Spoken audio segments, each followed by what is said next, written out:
Agradeceros por estar aquí y sobre todo en este lugar, ¿no? Que es un emblema fantástico, maravilloso del tema del que vamos a hablar hoy, ¿no? Es un tema que, bueno, muchos de vosotros seguro que conocéis porque es un tema apasionante, es un tema que toca una época en la cual, de alguna manera, todos hemos estado concernidos desde entonces, porque aquello famoso de los moros en la costa, ¿no? Ver moros en la costa, o el famoso refrán que dice encontrar o ver moros en la costa, tiene relación con todo lo que vamos a hablar esta tarde, ¿no?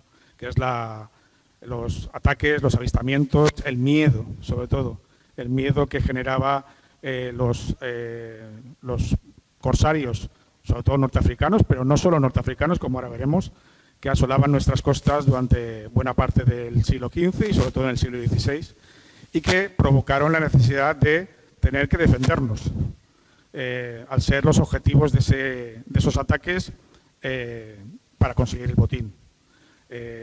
Eso obligó a toda la sociedad, tanto la civil y también los representantes de los poderes de la monarquía hispánica y del resto de poderes que existían, tanto locales como, digamos, más a nivel de virreinato, en el Reino de Valencia, a establecer sistemas defensivos. Los sistemas tenían la intención de que fueran buenos, de que fueran eficaces. Desgraciadamente, pues como todo pasa, pues un sistema defensivo nunca es eficaz. Los sistemas de seguridad pues pueden ser muy buenos, como bien sabéis, pero todo sistema de seguridad puede ser vulnerado con una buena cabeza y con un buen planteamiento, un buen plan. Con lo que, por muchos esfuerzos que intentamos durante 300 o 400 años de existencia de este sistema, pues no conseguimos en muchos casos que fuera lo eficaz que debía haber sido, ¿no? Como ahora después veremos. Quería empezar la charla con una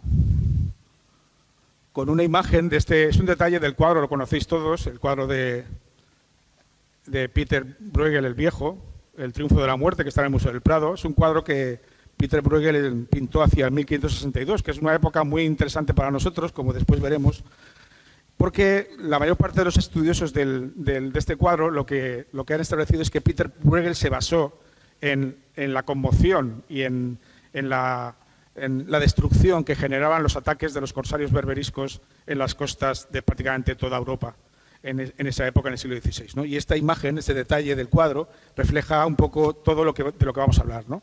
Una población atemorizada, en este caso todo lleno de esqueletos, una costa llena de humo, con torres lanzando ahumadas, ¿no? Para avisar a otras torres que están a sus lados, los barcos incendiados, la tierra yerma y, digamos, totalmente desértica. Es una imagen muy, muy llamativa que me permitió inspirarme para empezar a preparar la charla, dado que eso es un poco lo que, digamos, podía ser nuestro escenario de paisaje por el ataque de estos corsarios. Voy a hablar siempre de corsarios, después explicaré por qué.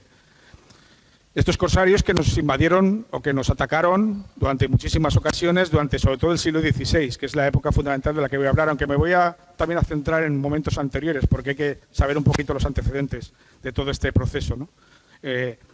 Fundamentalmente grandes flotas de barcos de dos grandes repúblicas corsarias, que son la República de Argel, fundamentalmente, la República de Túnez, que serán los que protagonizarán los principales ataques y avistamientos, porque a veces no atacaban, a veces pasaban los barcos y los vigías, digamos, daban aviso y la gente se refugiaba, y eso es lo que, digamos, generaba el miedo, ¿no? Esa psicosis a la destrucción, al rapto y al robo que realizaban estos ataques.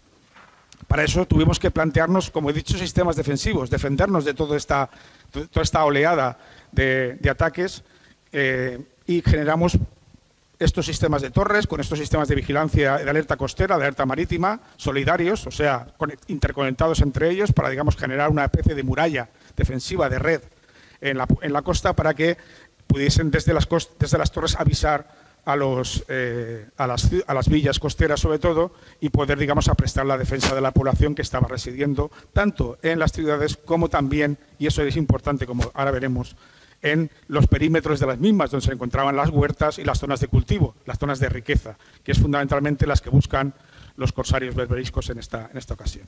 Para ello diseñamos el gobierno, el virreinato de Valencia y los poderes locales diseñaron planes, diseñaron perfectamente el conocimiento completo de lo que era la costa de nuestro territorio, con un extremo detalle en cuanto al número de calas, la existencia de las mismas, sus nombres y después todos estos números, a ver si le doy bien, todos estos, no sé si se ve, no se ve, ay, perdón. Una serie de nombres con todas esas torres defensivas que se fueron construyendo a lo largo de toda la costa perimetral, ¿no? de nuestra zona peninsular y, como después veremos, también de todo el Mediterráneo, porque no es un proceso, no es un fenómeno solamente valenciano o un fenómeno alicantino, sino es un fenómeno mediterráneo. Vais a alucinar con la cantidad de fortificaciones que se conservan a día de hoy y que corresponden en la misma época y con el mismo problema. También diseñamos mapas, espléndidos mapas donde se podían ver con perfecto detalle toda la estructura y toda la estructura de organización territorial para conocer exactamente cómo habíamos y cómo teníamos que defendernos. Grabados como este de Portopí en Mallorca, ¿no? Donde estaban perfectamente establecidas cuáles eran las defensas que estaban planteadas en la costa. También planos de fortificaciones nuevas. Esta época nos permitirá, y ahora lo veremos, acceder a todo un enorme proceso de transformación. La llegada de la pólvora en el siglo XIV y en el siglo XV y su desarrollo, sobre todo en el XVI, provoca cambios profundos en la manera de defender. No es lo mismo disparar con una ballesta, ¿no? Con una flecha de metal, que disparar con un cañón. Esos cañones al principio eran cañones incipientes, muy rudimentarios. Se estropeaban prácticamente al segundo disparo, pero evidentemente la tecnología avanza y cambia, como nos pasa a día de hoy.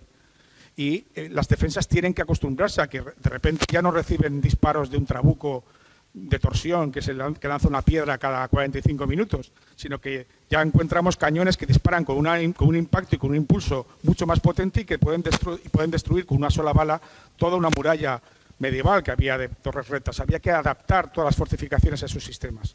Y por eso nacen los ingenieros y militares y todos los planos defensivos. Este, por ejemplo, es un plano que reconoceréis porque es el plano del Fortín de Santa Pola. Aquí tenéis un plano de esas fortificaciones ideadas, esos ingenios que realizaban los ingenieros, por eso se llaman así. Y aquí tenéis, por ejemplo, el plano de Alejandro de Retz, conocido del Fortín de Santa Pola, o fortificaciones también en torres costeras que se hicieron, como estos planos de Cristóbal de la Rada Antonelli a finales del siglo XVI.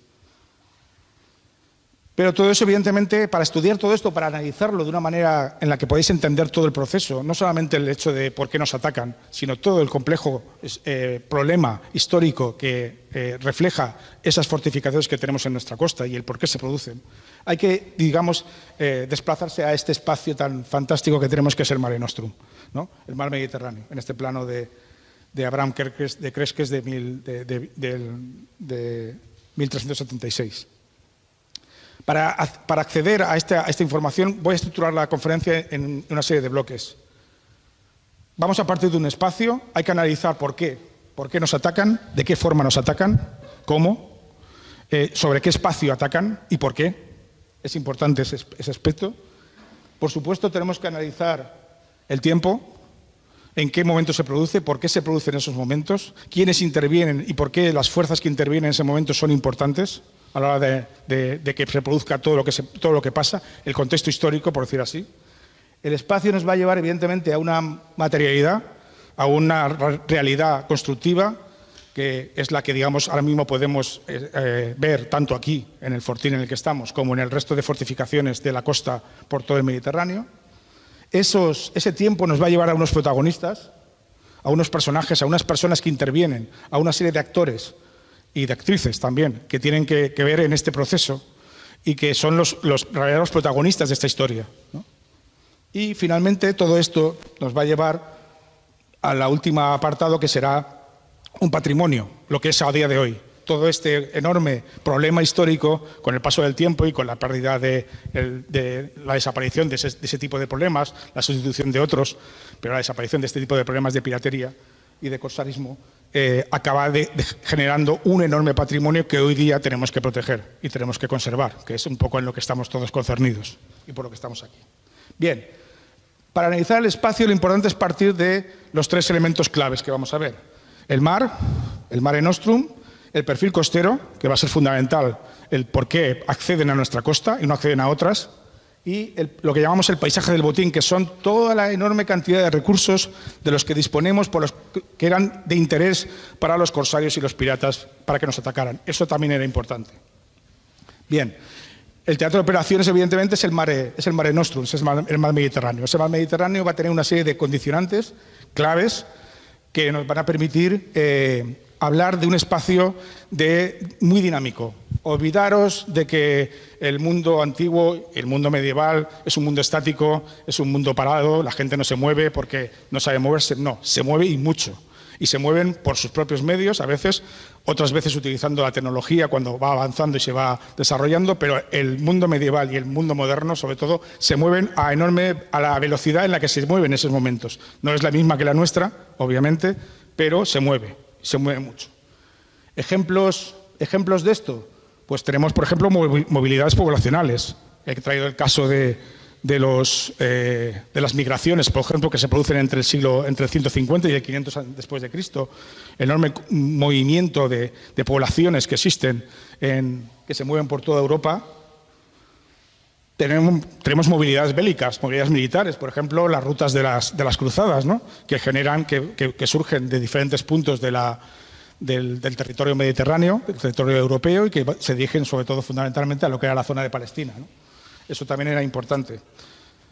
El mar Mediterráneo también, evidentemente, era un vehículo de comercio, un vehículo comercial. Aquí tenemos un mapa con las principales rutas comerciales que existían a partir del siglo XV y el XVI, con los lugares de intercambio, siendo el Mediterráneo un mapa, un espacio continuo de intercambio, tanto entre las zonas, teóricamente, entre comillas, vamos a llamar infieles, porque no eran, digamos, de nuestra religión, con las zonas europeas y cristianas que se encontraban en la zona norte. Pero las relaciones comerciales eran abundantes entre un lado y otro.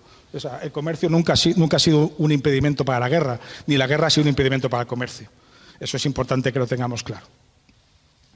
Por supuesto, en esta época, a partir del 15, surgen mejoras tecnológicas que ayudarán a que, digamos, ciertos movimientos, como estos de ataques bélicos marítimos desde el mar, sean también mejores, más eficaces y más rápidos, ¿no? La adopción, por ejemplo, de la vela triangular en los barcos mejoraba la velocidad de la navegación, en vez de la vela cuadrada, que se utilizaba muchísimo en el siglo XV y en las carabelas de Colón. Pero a partir del 16, la vela triangular, sobre todo en los barcos, la usan mucho los turcos, y los países orientales, los países islámicos, utilizan mucho la vela triangular, que daba una mayor velocidad y una mejor entrada de aire para generar la velocidad de las galeras o de los grips, de los barcos turcos que utilizaban los corsarios berberiscos en el norte de África. La aparición, por supuesto, de los astrolabios para guiarse en el mar, a mar abierto, también favoreció muchísimo el movimiento de cualquier tipo de nave, y en este caso de las corsarias. Por supuesto, el control de la brújula, el control de los vientos, que era un elemento muy importante. Eso también, el control de todo eso permitió generar la realización de estudios. Por ejemplo, aquí tenemos un derrotero publicado, ¿no?, sobre el Fondadero de Altamarita en Santa Pola, donde es el sitio más seguro de esta bahía, con todos los vientos y todos los tiempos, y en el que apenas se siente el mar de fuera, ¿no? Se detallaba con detalle para todo navegante y todo aquel que se aprestara a poner un barco en el mar, cuáles eran los lugares mejores para mirar y para poder dejar la nave. Eso también estaba en conocimiento, por supuesto, también de los corsarios berberiscos, que también eran muy especialistas en encontrar los lugares de acomodo y de ameraje para poder llegar con sus barcos a esas zonas y poder bajar a tierra.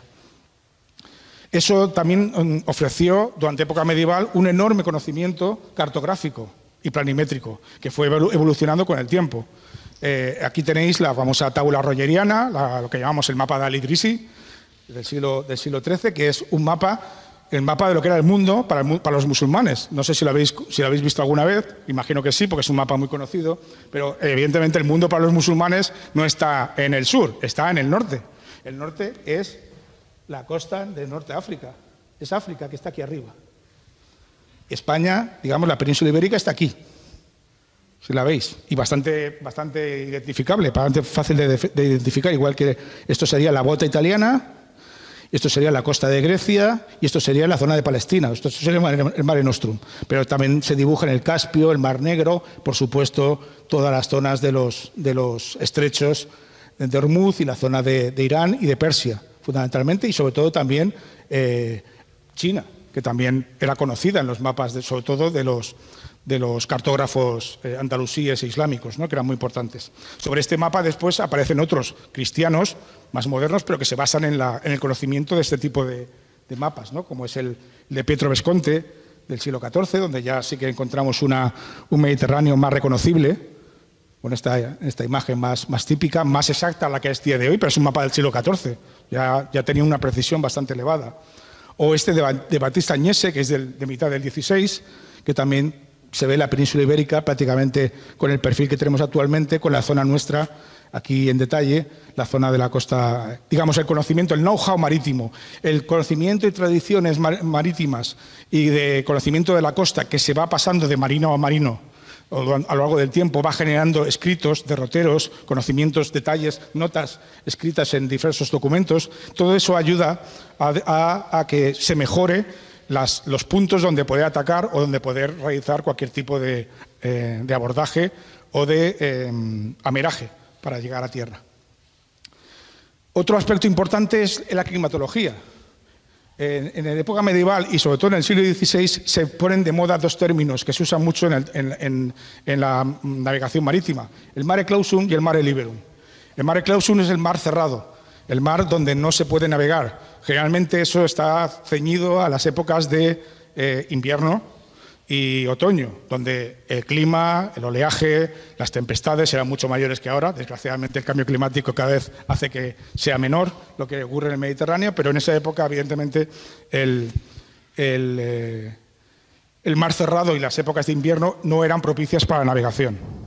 En cambio, la primavera y el verano eran las zonas más propicias para que los barcos pudieran navegar y las flotas corsarias se pudieran mover por todo el Mediterráneo. Por eso la mayor parte de los ataques que se producen y avistamientos que se producen generalmente anualmente en todos los documentos que tenemos recogidos se producen prácticamente en los meses de verano, que es cuando más calma, el mar está más en calma y se puede navegar de mejor manera. Pero también hay un aspecto importante que hasta el día de hoy es importante tener en cuenta, y es que nuestra costa, y la costa con respecto a la costa norteafricana y la costa peninsular, están muy cerca.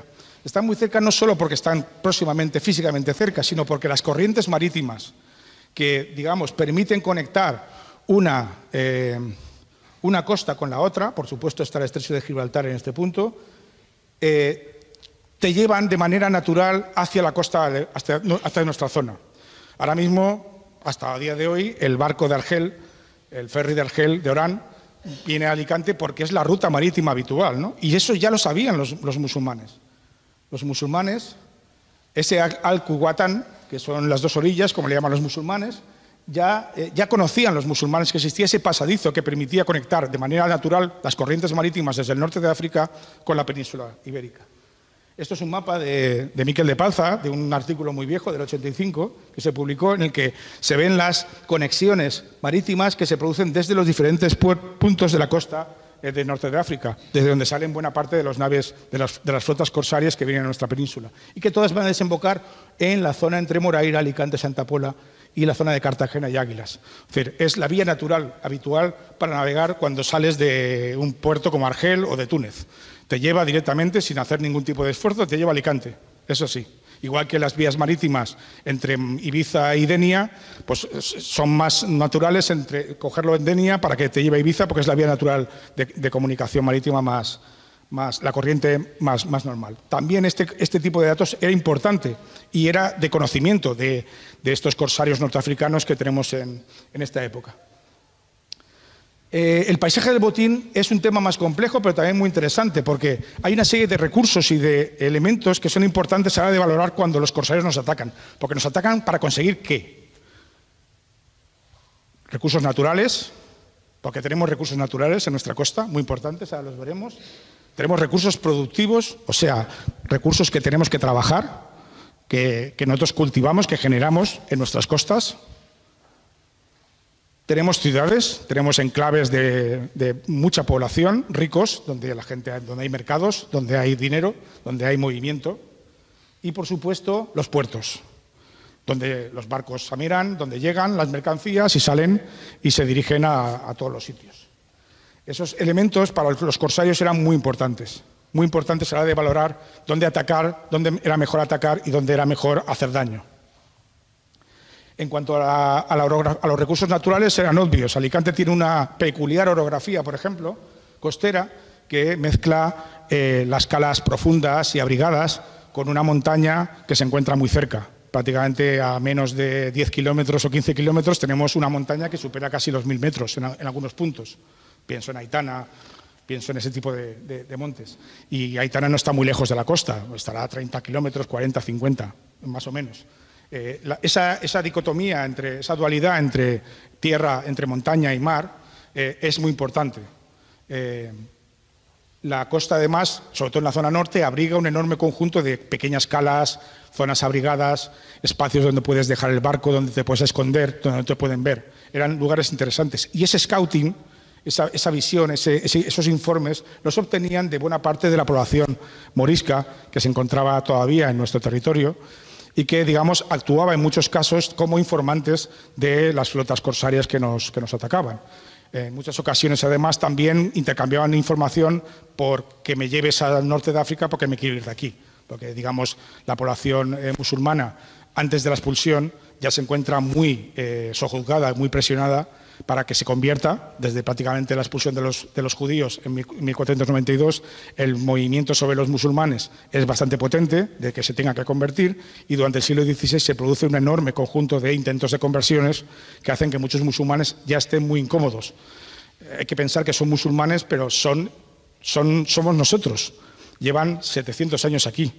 Se les tuvo que poner una rodela, un distintivo amarillo, porque no había manera de reconocerlos. No son musulmanes de tez. Con 700 años de vida en nuestra zona, ya no son musulmanes solo de religión, pero no de físico. Son prácticamente como nosotros, y por eso se les tiene que identificar. Igual le pasaba a los judíos. Esos dibujos famosos de los judíos con las narices aguileñas como si fueran brujos, ¿no? Esos son invenciones de nuestra propia manera de ver a este tipo de colectivos y colectivos religiosos. Pero realmente a los judíos no había manera de reconocerlos. Por eso se les tiene que poner otro distintivo antes de la expulsión. Eso dice mucho de que realmente llegamos a expulsarnos a nosotros mismos. Familias enteras que llevaban centenares de años, en algunos casos de tradición y de vida en nuestra península, y que fueron expulsados y que encima, además, en buena ocasión, tenían la tecnología, tenían el know-how del conocimiento tecnológico, la artesanía, el control de los metales, la cerámica, etcétera. Era la mano de obra que trabajaba en el campo y por eso se produjo la enorme crisis. Después de la expulsión en 1609 se produjo una enorme crisis económica porque desapareció buena parte de la mano de obra que existía en la península. Pero muchos de ellos en el siglo XVI estaban descontentos, muy descontentos por la actuación del gobierno, de la corona y también del virreinato, que los persiguió algunas veces con dureza. Y por eso muchos de ellos se refugiaban en la montaña cercana, la Sierra de Bernia, en Callosa, en Tárvena, se refugiaban muchos allí para después servir de informantes a esos barcos corsarios que venían y que necesitaban de esa información para saber exactamente dónde podían atacar o dónde podían, digamos, alojar o dejar el barco para que no pudieran encontrarlo, ¿no?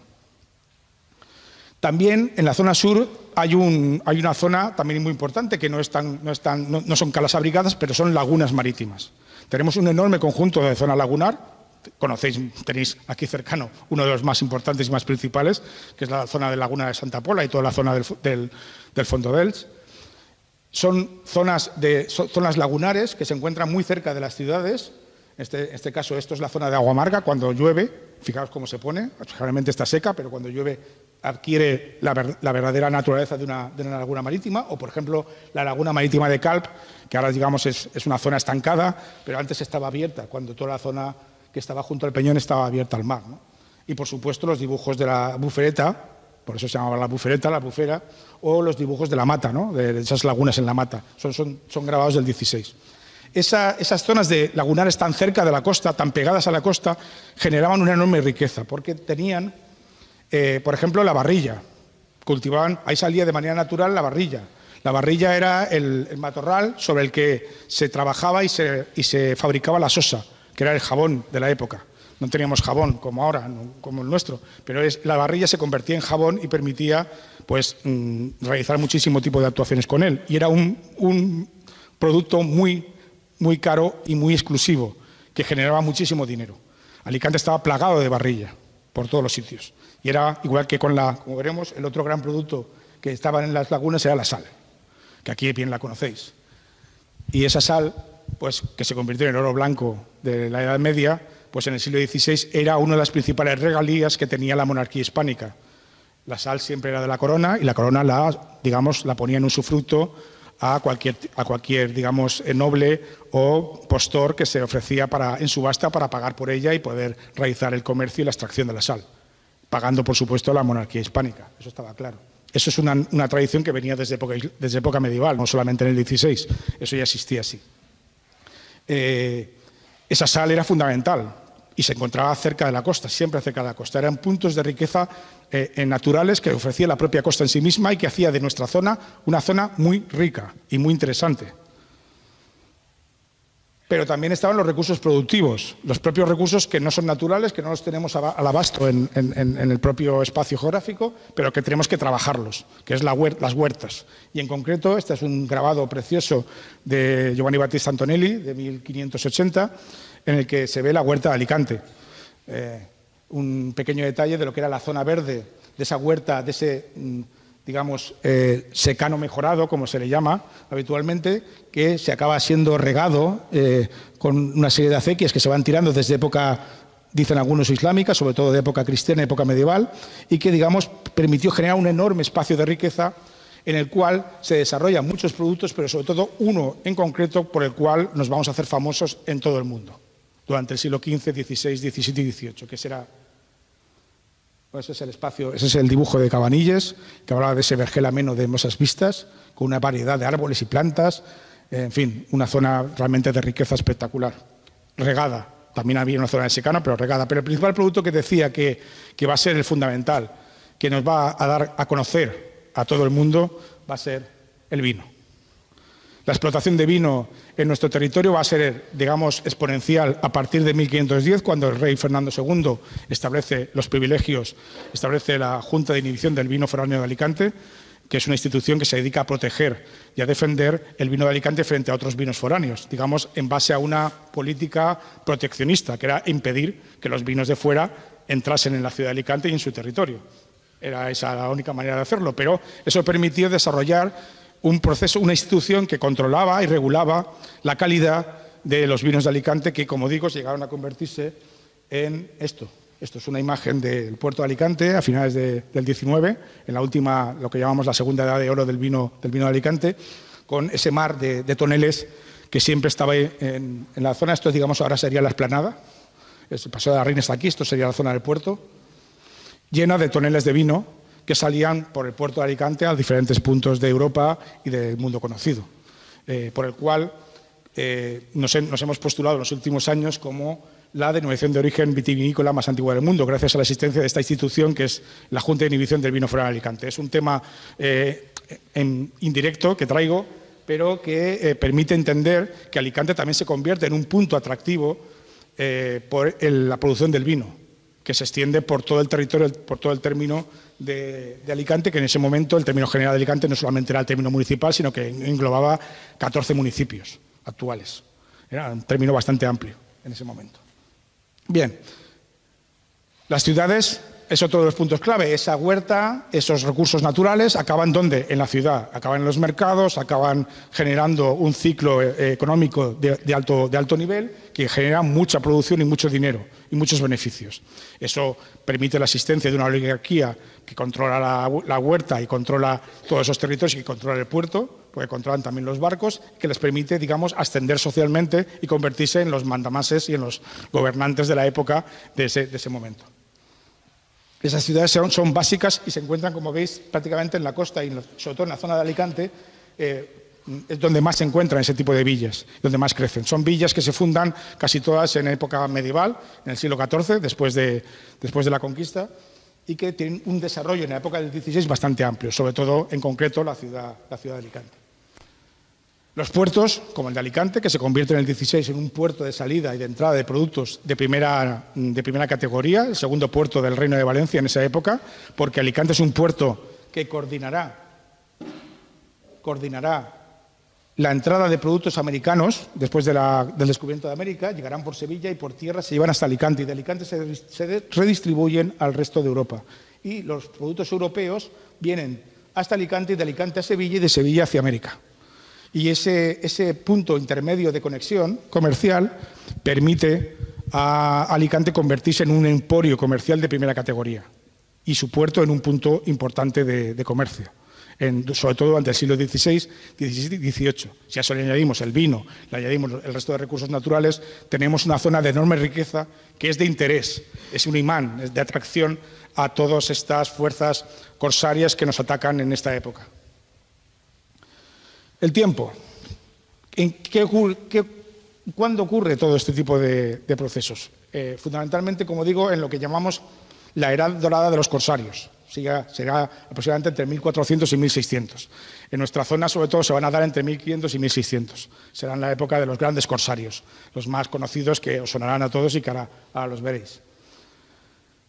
Que van a ser apoyados por un imperio, porque no es una masa desordenada de corsarios o de piratas que nos atacan, medio desnudos, como si fueran animales que vienen a atacarnos, ¿no? Que es como los hemos generado en nuestra mente, sino que es un cuerpo de ejército perfectamente establecido, como ahora vamos a ver, y apoyado por un gran imperio, por un gran poder que se encontraba en el este, que es el Imperio Turco, dirigido por el sultán de la Sublime Puerta, por el gran sultán de Estambul, que es el que dirige y manipula y gobierna todos los hilos de este escenario bélico del que estamos hablando hoy. Las monarquías europeas en su frente, como aquellas que se encuentran enfrentadas a ese poder del Imperio Turco, que son las que tienen que armar sistemas defensivos, sistemas que, digamos, den respuesta a los ataques que se generan por parte de los corsarios berberiscos. Y, por supuesto, las repúblicas corsarias, los protagonistas del asunto. Son los tres elementos clave de esta época. El sultán de Estambul, sobre todo a partir de la toma de Constantinopla en 1453, que es el punto de inflexión donde, digamos, desaparece lo que llamamos habitualmente como era el imperio bizantino, el imperio romano de Oriente, desaparece con la toma de Constantinopla por los turcos, pero ese es el punto de partida, es la puerta de Europa, que le permite al sultán de Estambul iniciar un proceso de expansión por todo el este, subiendo desde Estambul hasta Viena. Llega incluso a asediar Viena en 1520. Eso para Europa es un punto clave. O sea, te están atacando en Austria. O sea, están prácticamente en el corazón de Europa. Es decir, no puedes permitir eso. Era un punto importante. Pero mientras, después veremos, como veis aquí, Estambul se encuentra en este punto. Y desde aquí, digamos, se utiliza a las repúblicas corsarias de Túnez y Argelia, que tenían unas flotas de barcos gigantescas, se les paga con dinero, se les da hombres y tropas, para que hostiguen de forma continuada la costa peninsular por el oeste, mientras que el sultán asciende por el este desde la zona de Transilvania hasta Belgrado y hasta Budapest e incluso llega hasta estar cerca de Viena.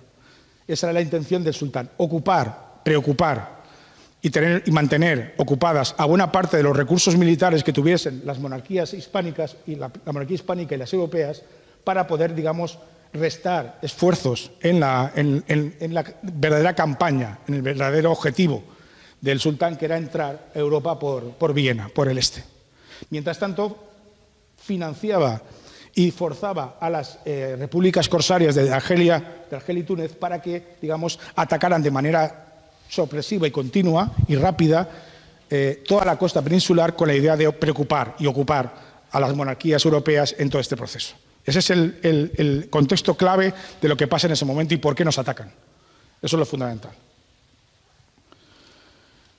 Enfrente, como decíamos, las monarquías, ¿no? Fundamentalmente Carlos V, Felipe II en el siglo XVI, también tenemos a Francisco I en Francia, Enrique VIII y sobre todo al papado, que se convierte en el nexo de unión entre las diferentes monarquías europeas, que, como bien sabéis, no se llevaban nada bien entre ellas, pero ante el enemigo común que ya está entrando por por la zona del Reino de Hungría y prácticamente casi asediando el Sacro Imperio, a las puertas de Viena, pues digamos el papado consigue establecer alianzas para generar, digamos, grandes bloques de aliados con los que atacar, con los que defenderse de este ataque del Imperio turco.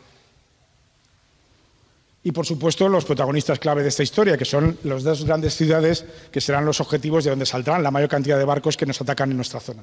Como digo, esto es Argel, en un mapa antiguo holandés del siglo XVI, y esto es Túnez, pero no son ciudades que cada uno va de una manera desordenada, con bandas de piratas que nos atacan y que nos llevan. No. Están unidos bajo una única bandera, que lleva, por supuesto, el color verde del profeta.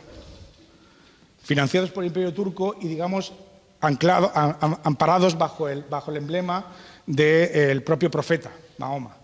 El color verde siempre está relacionado con el color del profeta. Y la bandera, en este caso, es el emblema de Geraldine Barbarroja, el principal pirata, el principal corsario que en el Mediterráneo es más conocido, Geraldine Barbarroja, que será el que, digamos, es el emblema de Geraldine. Los protagonistas de todo esto son lo que llamamos mugawir, en lengua árabe. El mugawir es el corsario. Lo que pasa es que no los conocemos como tales, los conocemos como piratas. ¿Y qué pensamos cuando pensamos en un pirata? Pues pensamos en esto, entre otras cosas, ¿no? Piratas generalmente caribeños, con gorros muy potentes, Jack Sparrow, por ejemplo. Ya nos vamos a Lancaster, nos vamos más antiguos. Los que seáis más mayores seguramente os vais más allá a Lancaster y a Douglas Fairbanks que a Jack Sparrow, ¿no? Pero digamos al pirata del Caribe, al pirata que no tiene ley, que no tiene bandera, que es libre, que digamos la aventura, la libertad, el amor, la nobleza y la independencia le guían, ¿no? Es un pirata que se guía por grandes principios, ¿no? También en el cómic nos ha dejado buenos piratas, buenos corsarios, ¿no? Como el Corsario de Hierro o el Corsario Negro, por ejemplo, también, o el Capitán Trueno, que también en su época era un buen corsario, ¿no? Pero corsarios justos, honrados, corsarios buenos, ¿no? Hacen el mal, pero bueno, fundamentalmente sobre los malos, no sobre los buenos, ¿no? Que somos nosotros, ¿no? Son defensores de causas perdidas, fundamentalmente. Es como vemos un poco a los corsarios desde el punto de vista más romántico, desde ese punto de vista. Por supuesto, la vida al límite de una botella de ron, ¿no? Como el Capitán Blood. Una vida completamente entre la vida y la muerte. O sea, la puedes palmar en nada, en un suspiro porque tomas una decisión heroica o bien suicida, en ese sentido. Bien, esta es la visión que tenemos, pero desgraciadamente nuestros piratas y nuestros corsarios no son así. Es totalmente al contrario. Podemos diferenciar entre corsarios y piratas. No vamos a entrar en toda la diferenciación porque es muy larga, pero quedaros básicamente en la idea de que el corsario tiene bandera, como habéis visto, tiene un país, tiene un lugar donde volver, porque tiene un gobierno que le ampara y que le protege. El pirata ataca en mar abierto, no tiene bandera, utiliza, como en el Caribe, la bandera de la carabela con los dos palos, con los dos huesos, pero no tiene ningún tipo de control, ni tiene jefe, ni tiene poder. En cambio, los corsarios sí tienen un poder, sí que tienen un poder omnívodo por encima que les protege, les ampara y que les envía a que realicen ese tipo de acciones, vamos a llamar comerciales, porque en el fondo todo esto también es una cuestión de dinero, no deja de serlo. Mientras que el pirata, evidentemente, para el musulmán, por ejemplo, el pirata es el que no tiene fe, el que no tiene religión, el que no tiene principios. Es más indigno que la suela del zapato. Así se les narra en la documentación. Aparte de que no existe el término pirata como tal hasta el siglo XVII aproximadamente, hasta la toma de Mármara en 1617, que es cuando encontramos la primera acepción de pirata. Generalmente se les llama corsarios o como... pero que corsarios había muchos, ¿no? Corsarios había cristianos también en época medieval. El almirante Roger de Llúria, el almirante Calabres, que está sentado en nuestro territorio valenciano durante muchísimo tiempo y que llevamos estudiando durante muchos años, pues fue un enorme corsario que atacó zonas del norte de África, como por ejemplo el ataque que realiza en Yerba, un ataque realmente sangriento, como describe Ibn Khaldún en este texto, y realizaba ataques y asaltos sobre poblaciones del norte de África y de la zona croata, sobre todo para conseguir pasta con el que pagar a la flota aragonesa, que estaba en el asedio, en el ataque a Sicilia, ¿no? Ahí tenéis en el mapa una enorme cantidad de rutas militares que realiza el almirante, pero otros asaltos, sobre todo en la zona griega, otros asaltos que son prácticamente búsqueda de botín y búsqueda de pasta con el que pagar a la tropa, porque el rey, la corona de Aragón, no le paga, no le llega el dinero para poder pagar a la flota y tiene que piratear para conseguir fondos. O sea, también es un pirata o un corsario en esa época. Esto es una visión, por ejemplo, de los ataques que había en el siglo XIV en nuestra costa. Y como veis, no se ven medias lunas, por decir así, no se ven musulmanes, no, casi todos son cristianos, porque aquí tenéis una enorme lista de corsarios, fundamentalmente peninsulares, vascos, portugueses, valencianos, alicantinos, que con patente de corso realizaban esas transacciones comerciales en el mar, asaltando barcos pues, de menor calibre. Seguramente incluso en Santa Pola y en Elche había herreros que trabajaban en invierno como herreros y que en verano pues, compraban una barca y se lanzaban al mar a ver si conseguían algo más de dinero, asaltando con patente de corso, asaltando la costa, o los barcos que encontraban por el Mediterráneo. Esta es la ley del más fuerte. El que tiene armas en su barco y asalta un barco menor, pues se lo lleva. Y aquí paz y después gloria, no hay manera de controlarlo. Si encima además estás amparado por el gobierno, porque tienes que pagarle un 25% de las capturas, tienes que pagárselo al Reino de Valencia, pues más aún. Hay casos muy divertidos con eso, que ahora, si queréis, en el debate los comentamos. Pero digamos que el mapa de los primeros ataques corsarios del siglo XIV no son musulmanes, son casi todos cristianos. Florentinos, también hay castellanos, portugueses, pisanos. Hay un montón enorme de piratas, digamos, europeos y corsarios europeos que nos atacan y que asolan nuestra costa en el siglo XIV. Pero en el XVI y finales del XV empiezan a entrar un montón de este tipo de moros en la costa, ¿no? Esa acepción que hemos adoptado de moros en la costa y de por qué miramos el mar para otear, para ver que vengan los musulmanes que nos vienen a atacar desde el norte de África, como ya hemos visto. Esa es la visión que tenemos del pirata o del corsario berberisco, ¿no? Sobre todo esta, que es una imagen de época en la que aparece un corsario de Argel con el diablo al lado, ¿no? Con los cuernos y las patas. Se lleva el diablo porque el corsario era un diablo, era un demonio. Es nuestra visión, nuestra manera de ver, de percibir lo que son ellos, y el daño que nos hacen. Y generamos toda una imagen donde los corsarios roban niños, bebés, se los quitan a sus madres, los matan, se llevan botín, pero y raptan a niños. En fin, esa visión totalmente exagerada por nuestra parte de lo que hacen ellos es lo que nos llega. Es lo que realmente desarrollamos, y es ese miedo y esa histeria que hemos desarrollado y que ahora, por ejemplo, pues la hemos convertido en fiestas, pero que tiene un nacimiento en fiestas de moros y cristianos, quiero decir, tiene un nacimiento en esa histeria, en ese miedo a la llegada del berberisco que nos atacaba, ¿no? Desde el mar.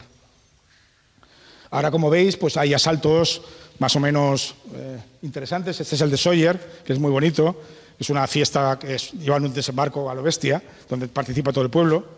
Y que, bueno, en fin, están los típicos piratas, algunos, en fin, un poco pasados, que están aquí matando a uno de los cristianos. Aquí están luchando los cristianos con los musulmanes. En nuestra zona, pues hemos adoptado, para hablar de berberiscos, hemos adoptado otro tipo de imagen, ¿no? Que sería un poco esta, que son las filas de berberiscos que hay en muchas de las comparsas de las ciudades de la costa de nuestro territorio, ¿no? Que es un poco lo que ahora pues, nos hemos quedado un poco con esta imagen más lúdica, más divertida, más completamente descargada de violencia pero que, digamos, tiene relación o refleja con el nombre de berberiscos, reflejan ese pasado histórico, esa conexión histórica con esos hechos que ocurrían en esa época. Pero, como digo, los berberiscos, los corsarios berberiscos no eran un cuerpo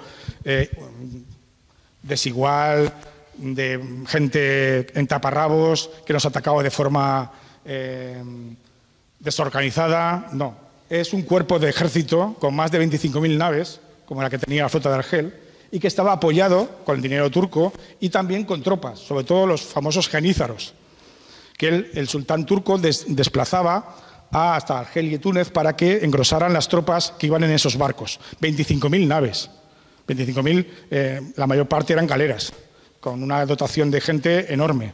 galeras rápidas y con mucha dotación por nave, con lo que podías llevar pues entre 500 o 1000 soldados de tropa solamente con 5 o 6 naves, aparte de caballos, etcétera, impedimenta y armamento, que son estas naves que veis aquí, estos grips o naves turcas que son muy parecidas a las galeras cristianas, pero que estaban llenas de genízaros, del cuerpo de genízaros, del cuerpo de ejército, del cuerpo regular de ejército del sultán de Estambul. Las dos ciudades, como decíamos, que son los puntos de partida, dos grandes enclaves, dos grandes repúblicas, amparadas en esa bandera que protege el profeta, pero que generan un cuerpo de gobernantes que no son para nada unos desarrapados, sino son unos príncipes. Son auténticos príncipes, auténticos gobernantes que leían como pasa a Geraldine Barbarroja, que es el más conocido, que leían a Maquiavelo, que aprendieron, pese a que acceden desde la violencia, acceden al poder, porque el proceso de acceso al poder en las repúblicas corsarias evidentemente es violento, no es democráticamente, no se hace por votación.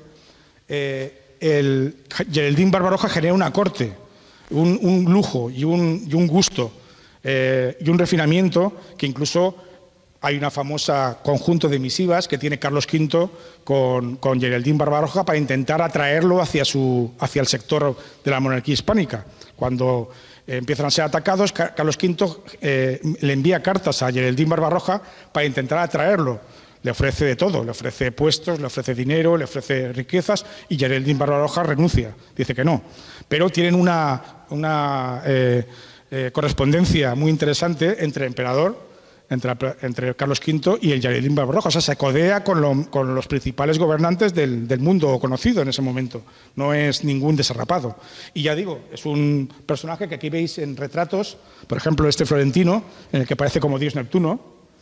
Este es el más habitual, el más conocido, que está en el Topkapi, en el Palacio del Sultán, que es una representación más como un príncipe, vestido de seda, con un turbante lujoso, aquí con una visión más militar, en una galera, y este es un retrato de Ia, que ha aparecido hace poco, donde se ha convertido el retrato de Geraldine de los cuadros en un retrato de un personaje actual, ¿no?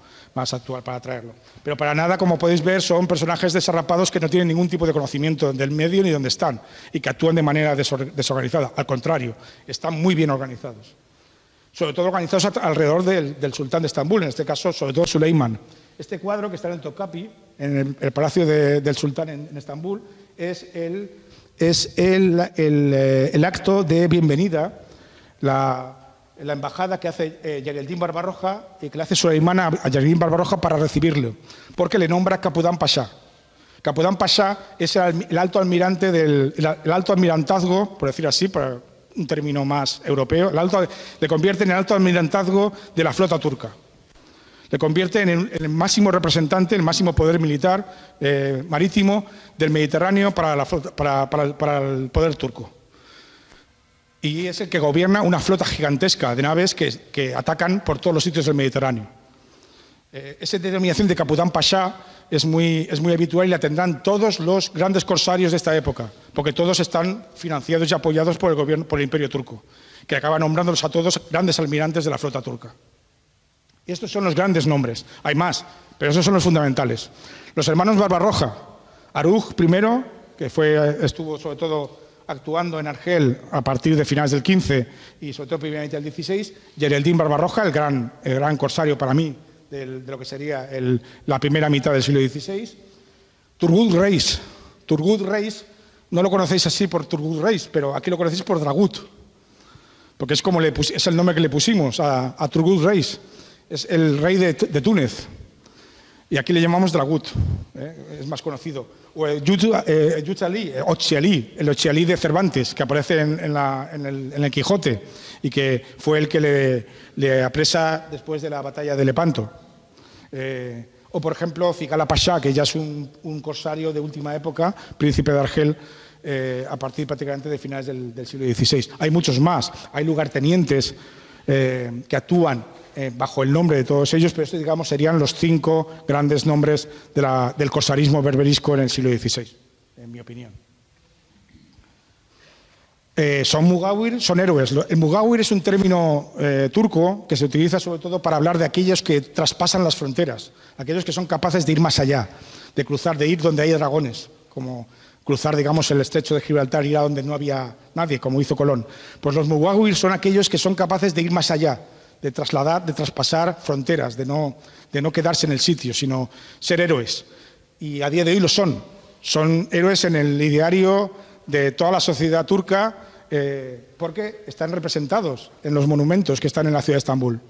Este es el monumento del mausoleo de Celalettin Barbarroja en Estambul, en el Besiktas, que está en el barrio de Besiktas. Esta es la tumba de Celalettin Barbarroja, que la construyó Sinan, el arquitecto Sinan, que hizo la Mezquita Azul y los principales edificios de las mezquitas de Estambul, que ahora podemos visitar si vamos allí. Pues la construyó, este pequeño mausoleo lo construyó Sinan, en nombre del sultán Süleyman. O este es el monumento a Turgut Reis, a Dragut, que está en el Sarayburnu. El Sarayburnu es un paseo marítimo muy bonito que está por debajo del Tokapi y que se puede pasear y está junto al mar, ¿no? Y en ese espacio tan idílico, junto a las murallas, junto a los restos de las murallas de Estambul, que están en la parte inferior, está la estatua de Turgut Reis, curiosamente. Turgut Reis tiene estatuas por toda la zona turca. En Bodrum, en muchos sitios, hay representaciones de Turgut Reis, en casi todos los museos hay representaciones de la historia y de estos Mugawi, de estos héroes, como son para el Imperio Turco. Los ataques, como vemos, se incrementan desde una primera presencia baja a finales del siglo XIV a esta enorme cantidad de ataques que se producen entre el siglo XV y el XVI. ¿No? Como podéis ver, todas las medias lunas corresponden con ese tipo de ataques producidos por ataques berbericos o avistamientos, indistintamente. Algunos son ataques, otros son sencillamente paso de barcos que son vistos desde la costa por los defensores cristianos. Los virreyes son no todos los protagonistas, aparte de los Mugawi, ¿no? Los virreyes serán los ejecutores de ese plan defensivo, serán los armadores de los sistemas defensivos que se dan y que generan todas las fortificaciones como esta que tenemos aquí a día de hoy. La lista de virreyes es muy amplia, he marcado en blanco fundamentalmente 5, el periodo de Germana de Foix, que fue corto, sobre todo el de Fernando de Aragón, duque de Calabria, que es el que realiza el primer gran plan defensivo costero a partir de la primera mitad del siglo XVI, Bernardino de Cárdenas, el autor de este fortín, el duque de Maqueda, que tuvo un periodo corto, 5 años, pero dejó un sistema organizado y sobre todo una institución que es el resguardo de la costa, que es la institución que organizaba y se encargaba y velaba por la construcción de todas las torres y de todos los elementos del sistema defensivo. Y finalmente, por aquello de que fue también muy polémico, Vespasiano Gonzaga Colonna, el duque de Savineta, que aunque estuvo poco tiempo, dejó muchísima documentación planimétrica y escrita, muchísimos memoriales e informes sobre cómo había que defender la costa. Vespasiano, ahora lo veremos, antes de ser virrey, había sido artillero, capitán de artillería, y había trabajado en muchos de los asaltos en la zona del norte de África, en la época de Carlos V, fundamentalmente, y por eso tenía mucho conocimiento de lo que eran los sistemas defensivos y cómo había que defender la costa. Los ingenieros eran el último de los protagonistas, esas personas capaces de trasladar, de hacer esos ingenios, de pensar, de idear las fortificaciones, de convertirlas en las más eficaces para evitar que fueran destruidas o atacadas, ¿no? Los constructores, los planificadores, los diseñadores de todos esos sistemas defensivos o de este propio fortín que tenemos en el que estamos haciendo esta conferencia. Cristóbal de Rojas fue uno de los españoles más notables. Voy a pasar muy por encima del tema porque dejó fortificaciones, por ejemplo, en Jaca. Joan Cervelló, otro de los grandes ingenieros valencianos, que trabajó sobre todo en la costa en el plan del duque de Calabria, con obras como las fortificaciones de la Villa Lloyosa o las fortificaciones de Alicante. Giovanni Battista Antonelli, para mí mi favorito, porque, digamos, lo pasó muy mal, tuvo muy mala suerte el pobre hombre, pero dejó muchas ideas en sus escritos. Muchas no se llevaban a cabo, pero otras sí se acababan haciendo en tiempos pasados. Y para mí es un ideario, es un gran ideólogo de lo que era el sistema defensivo. Y dejó esta frase en uno de sus memoriales, que la había recogido de un memorial de Diego de Silva de 1553, en el que habla de una muralla, de hacer una muralla, de convertir la costa valenciana en una auténtica muralla cerrada, de torres y de ciudades amuralladas que formaran, digamos, una línea Maginot, por decirlo así de alguna manera, para impedir el ataque de los corsarios berberiscos, cosa que desgraciadamente nunca consiguió. Su sobrino, Cristóbal de la Rada Antonelli, que dejó algunas de las obras, sí pudo realizar algunas de las obras más importantes que tenemos, por ejemplo, la Torre del Cap d'Or de Moraira, es una obra de Cristóbal de la Rada Antonelli. Estos son los planos del diseño de 1598, creo que es, que dejó Cristóbal de la Rada. Por supuesto, Vespasiano Gonzaga, este es un retrato del duque de Savineta, dotado de la armadura, que fue, como digo, capitán de artillería, fue uno de los principales también ideólogos del sistema defensivo, acompañó a Antonelli en la redacción de los memoriales de fortificación que hizo entre 1560 y 1562, y era un amplio conocedor del sistema y de lo que había que hacer en la defensa. Y también, entre nosotros, fue un poco tocapelotas, porque derribó, eliminó muchos de los proyectos que estaban en marcha en ese momento y los paralizó. Otros, como el Fortín de Bernia, que es un fortín que está en la Sierra de Bernia, seguramente lo conocéis, pues lo construyó Antonelli, pero él se encargó de que lo acabaran derribando en 1613, con sus informes completamente contrarios a la realización de esa fortificación.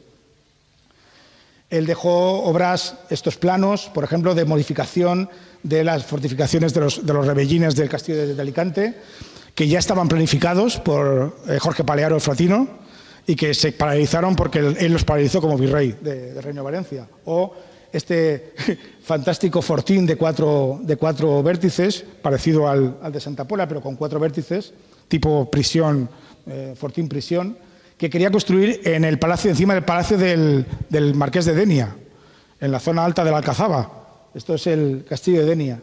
Esta parte en rojo es el castillo de Denia. Y él quería construir este fortín abaluartado encima del palacio del gobernador, del palacio del marqués que está todavía conservado. Si no, lo habríamos perdido completamente. Pero no se hizo. Son planos que se hicieron, pero no se acabaron ejecutando, porque eran inviables al final. Esto es Palmanova, que es quizás su única gran fortificación, por el cual todos los especialistas en fortificación renacentista le admiran y le glorifican. La ciudad de Palmanova, que como veis es este tipo de damero en hexágono, con una plaza central y que está totalmente rodeado de doble foso con diferentes rebellines y baluartes, ¿no?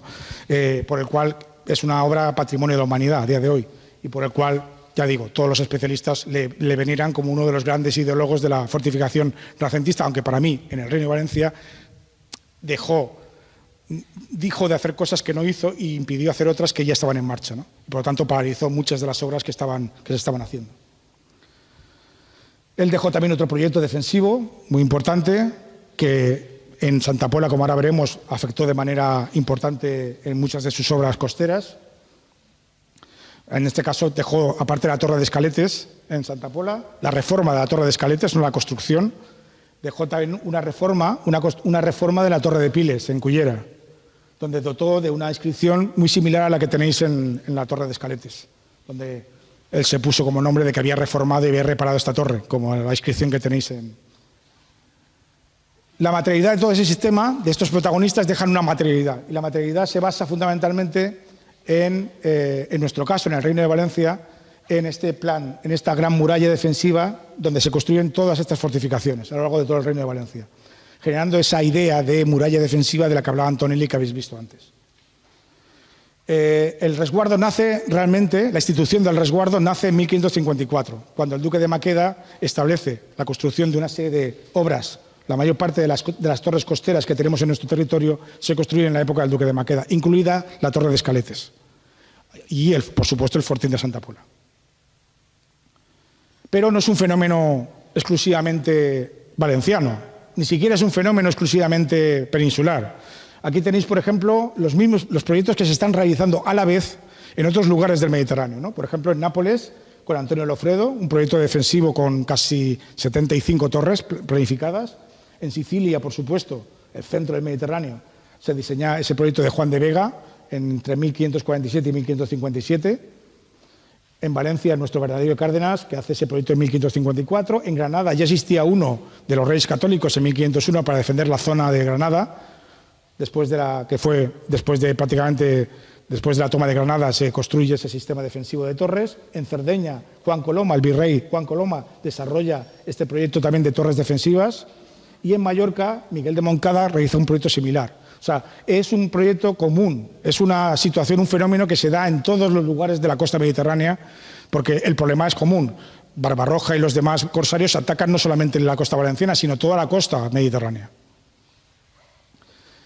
Eso genera un interesante mapa de fortificaciones que van creciendo durante esta época a lo largo de todo el mapa mediterráneo, ¿no? Ahí veis que van apareciendo diferentes ejemplos de torres que hemos podido localizar en el estudio que estoy realizando con la arquitecta Marina Perals sobre la defensa baluartada en todo el Mediterráneo, que permitirá, esperemos, algún día presentarlo como una propuesta de patrimonio para patrimonio de la humanidad, porque es un proceso defensivo que abarca casi 14.000 kilómetros de costa en toda la costa del Mediterráneo y que vive y bebe de los mismos problemas y los mismos sistemas de planificación defensiva en toda esa costa. Los mismos elementos defensivos, las mismas soluciones se adoptan desde una punta a la otra. Eso, a día de hoy, prácticamente no existe ningún conjunto patrimonial en el Mediterráneo que pueda tener algo similar. Es un ejemplo excepcional, único, de patrimonio transfronterizo, que ahora después veremos al final de la conferencia. Eso nos ha dejado un enorme conjunto de defensas, de diseños de defensas por toda la costa de la costa peninsular. Aquí tenemos la Torre de los Alfaques en Tarragona, una de las torres en Andalucía, por ejemplo, esta torre, la Torre de Cope, en Murcia. Esto es el sistema de torres que se planifica para la desembocadura del río Ebro, en Tortosa. En fin, diferentes modelos de torres que se iban adaptando también, su forma se iba adaptando a las propias estructuras y defensas que se hacían en la época, como hemos dicho. El plan del Duque de Calabria es el más notable, antes de que llegue Bernardino de Cárdenas. Y es el primero que hace una acción realmente defensiva, genérica, de toda la costa valenciana. Aunque está centrada fundamentalmente no en torres costeras, sino en las propias ciudades. El autor de las principales defensas que tenemos, de las murallas que tenemos en buena parte de las ciudades del Reino de Valencia, es el Duque de Calabria, como promotor principal de ellas. Hablo, por ejemplo, de las fortificaciones de Alicante, las que están ahora mismo a la vista.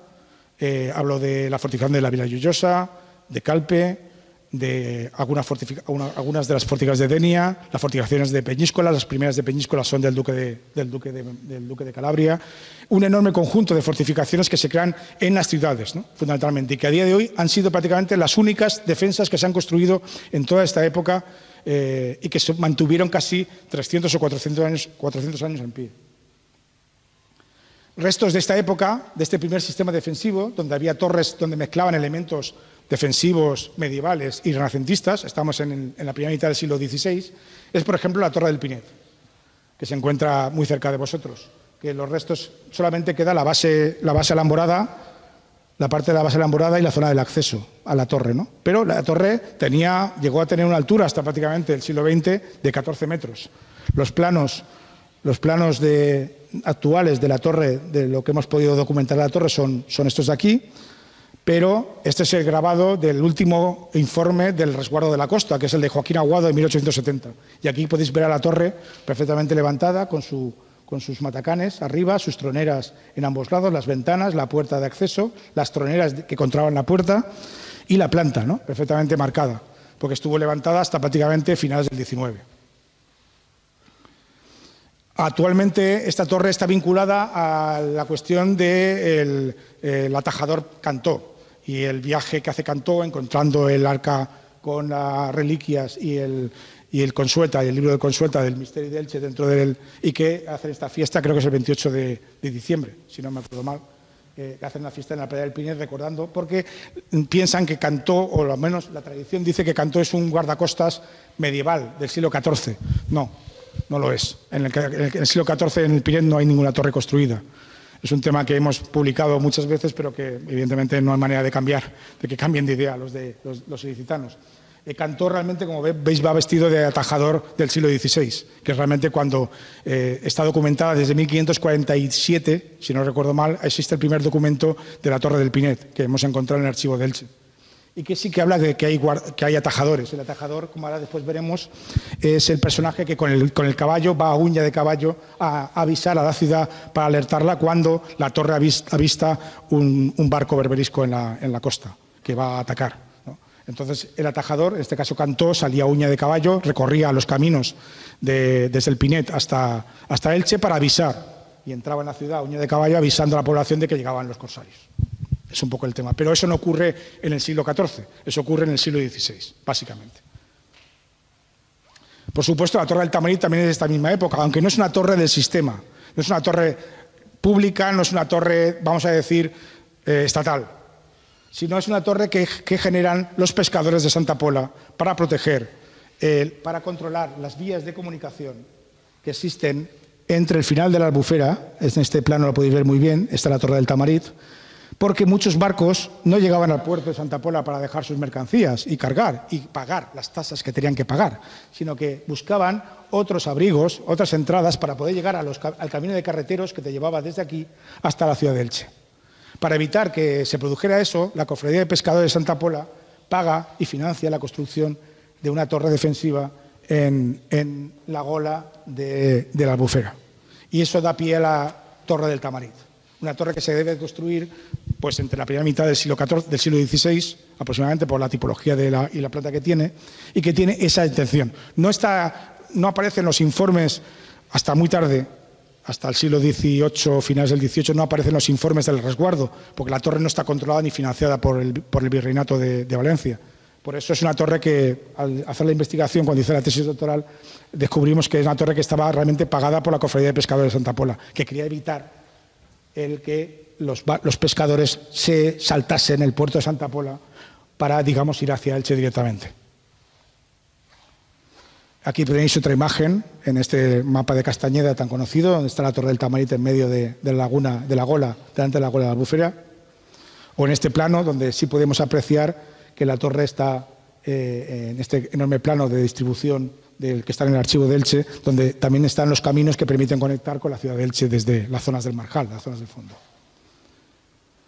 Los restos de la torre fueron excavados hace unos años, hace unos 13 o 14 años, y aparecieron cosas muy interesantes que nos confirmaban la cronología de que la torre es una torre que tiene una tradición bajo medieval, o sea, tiene elementos que son propios de torres, digamos, del siglo XV, pero que acompaña de otros que ya tienen, digamos, una adopción ataludada, alamorada, ¿no? Como es el talud que tiene la torre, que evidentemente la acompaña y la hace alamorada, pero después conservaba un durmiente fuera, que no habíamos conocido. Este elemento que permitía conectar el puente levadizo con la puerta de entrada en alto que había en la torre. Este elemento no existía hasta que apareció en la excavación, no se podía ver. Hasta que se hizo la excavación alrededor de la torre no se encontró este elemento, que es lo que llamamos un durmiente, un elemento fijo, construido, que permite poder apoyar el puente levadizo de la torre para que, digamos, puedas bajar a tierra firme. Quiere decirse que la torre tenía un puente retráctil que le permitía aislarse completamente de tierra firme. Eso es muy interesante y es un elemento de tradición medieval, no es realmente renacentista, es realmente medieval, pero era muy interesante porque aislaba a los defensores del resto de posibles atacantes. Otros elementos interesantes fueron las escaleras, la de caracol en el tramo superior, que se había desaparecido y que pudieron recuperarla en las excavaciones, y el tramo inferior, que era tramo recto, también muy, muy curioso. La talayola también nace en esta época. Las tres torres principales del sistema que tenéis en la zona de Santa Pola nace también en esta época del Duque de Calabria. Y es una torre que está, como sabéis, en el faro. El faro está ocupando el espacio de la torre está dentro del propio faro, y cuando entras en el faro puedes verlo perfectamente porque todavía conserva, como podéis ver aquí, las troneras de buzón, que son muy típicas de una época muy determinada del mundo renacentista, que es 1525-1545, o sea, la época del Duque de Calabria. O este buzón matafuegos que se coloca delante de la puerta de entrada de la torre, que está al contrario de cómo se entra ahora mismo a la zona del faro, ¿no? La entrada del faro está en un punto completamente distinto, pero le das la vuelta a la torre por arriba y en una terraza encuentras la puerta original de entrada, que ahora es una ventana, ¿no? Muy, muy interesante. El siguiente proyecto es el del Bernardino de Cárdenas, evidentemente, el del Duque de Maqueda, que es el que genera el mayor número de fortificaciones. Santa Pola ya tiene 3 porque los problemas defensivos de Santa Pola son superiores, sobre todo en la primera mitad del siglo XVI, se mantienen a lo largo del XVI, pero sobre todo nacen a principios del XVI. Pero Bernardino de Cárdenas, digamos, diseña ya un sistema organizado y sobre todo genera, como he dicho, esa institución del resguardo, que es una organización que permite construir, planificar y organizar todo el sistema defensivo costero, tanto en ciudades como en las torres. Y dejó, sobre todo, una serie de torres que estaban amparadas bajo un escudo con el emblema del Reino de Valencia y con su escudo propio del Duque de Maqueda, que llevaba esta inscripción, que digamos se ha convertido en un emblema de lo que sería la defensa costera de nuestro territorio, que es Sum umbra tuarum malarum protegem, bajo tus alas nos protegemos, que era el emblema de que bajo las alas del virreinato, bajo las alas del rey, todos encontramos protección y amparo. Y las torres todas las torres del sistema de Maqueda tenían estos escudos. Ahora solo se conserva en la Torre del Hierro y en la Torre de Badum, en Peñíscola. Son las únicas 2 torres que lo conservan, pero antes todas las tenían. Este es el escudo del que os hablaba. Y, por supuesto, Bernardino de Cárdenas es el autor del Fortín de Santa Pola, que es, digamos, la obra en la que nos encontramos a día de hoy. Un fortín que nace de una torre medieval existente, como bien sabéis, una torre medieval que protegía, una gran torre medieval que protegía el puerto de Santa Pola en época medieval. Y que, digamos, cuando llega en la mitad del XVI, 1553, 1554, ese tipo de defensas ya son obsoletas porque la artillería es mucho más precisa, está mucho más desarrollada y se necesita una defensa nueva. Y Maqueda diseña las primeras defensas abaluartadas de nuestro territorio, que es el Fortín de Santa Pola. O sea, una defensa de un nivel bajo, no es muy alta, como bien podéis ver, no se desarrolla en altura con 15 o 20 metros, como se hacían en los castillos medievales del siglo XIV y XV, sino que baja su nivel, porque realmente los baluartes, que permiten controlar los puntos ciegos de todos los elementos, de todas las líneas, de todos los lienzos cuadrados del cuadrado, permiten poder también defender en una posición abaluartada, o sea, alambrada. Son cuñas inclinadas, ¿para qué? Para recibir la pelotería de la artillería que llega y que la absorbe mejor si estás con el muro inclinado. Si estás con el muro recto, la bala atraviesa con más facilidad el muro y ofrece más resistencia, pero si está inclinada absorbe mejor el impacto del cañón, de la bala. Y eso es una mejora que introducen los ingenieros que hemos visto y que Maqueda adopta en este ejemplo prácticamente único con el Fortín de Bernia, pero es el mejor ejemplo de fortificación abaluartada que tenemos en la provincia de Alicante, que es una auténtica maravilla de obra. Él diseñó baluartes huecos, no baluartes macizos, como se diseñan después. Antonelli fue famoso, Giovanni Battista Antonelli, se hizo famoso porque a Antonelli no le gustaban este tipo de fortificaciones, sino las prefería rellenadas de tierra, terraplenadas, fortificaciones llenas de tierra y de arena, como ahora veremos. Por eso la criticó mucho cuando hizo los memoriales. Estas son las imágenes y los restos de esta fortificación, de estos restos de esta torre medieval que se localizó en las excavaciones del patio de armas del castillo hace unos años, que creo que fue Silvia Ayús quien hizo las excavaciones. La construcción del castillo ya fue en época, y aquí lo podéis encontrar siempre en todos los mapas. Las únicas planimetrías que tenemos conservadas a día de hoy son tardías, son del siglo XVIII, son de Alejandro de Retz, de 1778, donde se ve toda la zona de ubicación, y después la construcción de este recinto cuadrado, dotado de una serie de cuarteles en todo su alrededor, en todo su interior, y protegido por dos grandes baluartes, ¿no? Fundamentalmente.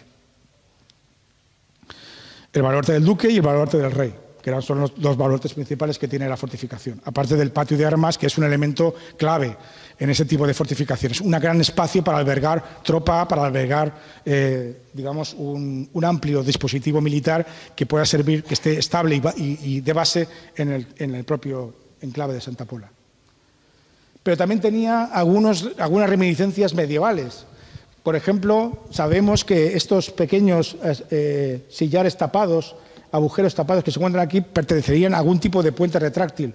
No sabemos cómo era ni de qué dimensión estaba y si tenía foso o no el castillo. Parece que no lo tiene según las descripciones de época, pero a lo mejor la puerta sí que tenía algún tipo de entrada aislante, algún tipo de espacio, de foso, que permitiera que tuviera que utilizarse un puente retráctil del que salían aquí las cadenas para poder tapar y cerrar la puerta. Podría ser una posibilidad, pero desgraciadamente no la sabemos. Y después este sistema vitruviano, tan interesante, tan curioso, de entrada en S, que es un sistema de recodo de época medieval muy conocido. Las puertas medievales casi todas son giras, entras y giras a la derecha o giras a la izquierda, ¿no? Para retardar, para generar un punto de visión ciega para el que entra, pero de control del defensor, para poder recibirte y poder darte donde más te duele.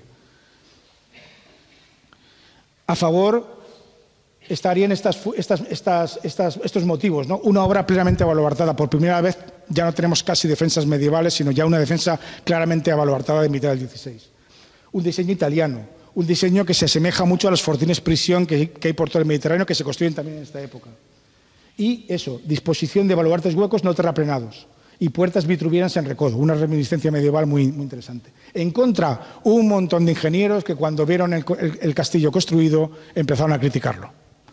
A posteriori, por supuesto, no antes de construirlo. Giovanni Battista Antonelli dejó algunas frases, aunque el asiento de él pudiese ser mejor, o sea, no le gustaba dónde estaba ubicado, porque efectivamente Santa Pola tiene un pequeñito problema estratégico, y es que está construido abajo, junto al mar, junto al puerto, pero tiene un padrastro, que es la sierra donde está la Torre de Escaletes, que, digamos, si te lo toman, te pueden disparar desde ahí y hacerte cisco. Es la verdad.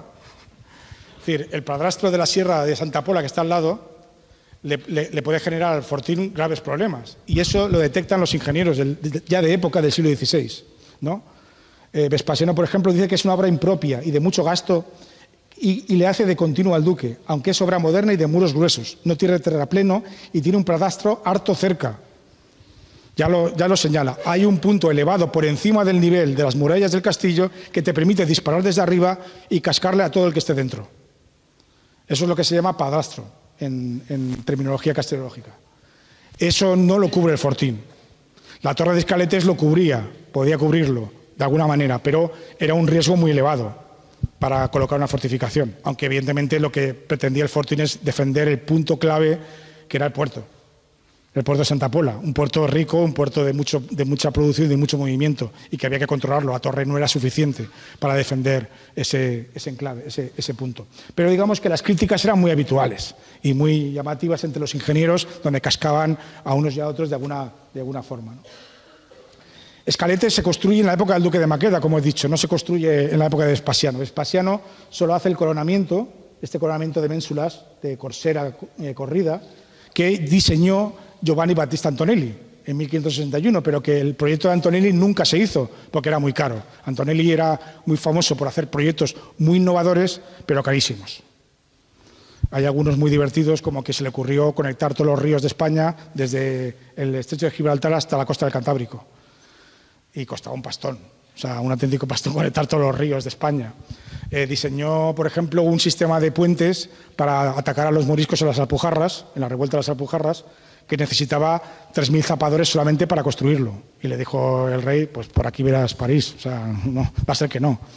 Diseñó cosas muy marcianas, pero algunas con sentido. Los memoriales defensivos costeros son de los mejores, los que describen de mejor manera qué soluciones se pueden adoptar y, sobre todo, que casi todas las soluciones que hay son obsoletas porque son medievales, son tardías. Hay que hacer construcciones como el fortín, construcciones abaluartadas, construcciones, digamos, que absorban la pelotería, que reciban las defensas. Por eso se diseñan torres con un pequeño talud, con un pequeño margen, para que sean más gruesos los muros de las bases, para que si reciben algún tipo de impacto, el muro la absorba mejor que un muro medieval. Pero diseñó después unos sistemas de matacanes corridos completamente por todo el diámetro superior de la torre, que no se llegaron a hacer. Solo su sobrino lo hizo en la Torre del Cap d'Or, y Vespasiano Gonzaga, que le había acompañado en los viajes previos, lo recogió en sus reformas, como en la Torre de Escaletes o en la Torre de Piles, en Cullera, ¿no? Después se puso su nombre y de Antonelli nos olvidamos, porque estaba en un cajón. El proyecto de Antonelli costaba muchísimo porque se basaba fundamentalmente en que el rey no pagaba. Pagaban las ciudades, a base de un impuesto nuevo sobre la seda. Y las ciudades dijeron que no, que va a ser que no vamos a pagar. Cada ciudad se planteó sus propios proyectos, como hizo Alicante, por ejemplo, y tuvieron, las situaciones complicadas de que los virreyes los iban anulando conforme las ciudades los planteaban, ¿no? Como le pasó a Alicante en muchas ocasiones, y sobre todo con Vespasiano. Y las torres defensivas sí que eran decisión del gobierno de la monarquía hispánica y del virrey, fundamentalmente. Aquí tenéis una imagen de ese aljibe que también acompañaba junto a la torre cuando se construye. Aquí la planta de la torre y los alzados. Y a la vez, en paralelo, como pequeño detalle, pequeño dato, sí que existieron movimientos particulares, privados, de la oligarquía urbana, por ejemplo la alicantina, que, propietaria de buena parte de los territorios de la Huerta de Alicante, decidió, dado que estaba en el poder y que llegaba a controlar los proyectos que le llegaban para defender la ciudad de Alicante por parte de los ingenieros, llegó a plantear la construcción de un sistema defensivo solidario de torres refugio en la zona de la Huerta, que es el sistema de torres de Huerta que tenemos a día de hoy, que es un sistema excepcional de los cuales quedan muy poquitos ejemplos y que estamos ahora también recuperando con un centro de interpretación. Ese conjunto defensivo nace de la iniciativa privada, no pública. El oidor del rey, Jerónimo Arrufat, en 1553, acude a Alicante para hacer una inspección de las defensas de la ciudad y descubre que la oligarquía está construyendo torres de forma particular en la Huerta. Y lo bendice, dice que se sigan haciendo, que le parece bien. Ese es el único documento que tenemos en el archivo de Alicante. Pero es una iniciativa completamente privada que surge a la vez que se están realizando los sistemas defensivos costeros por parte del Estado.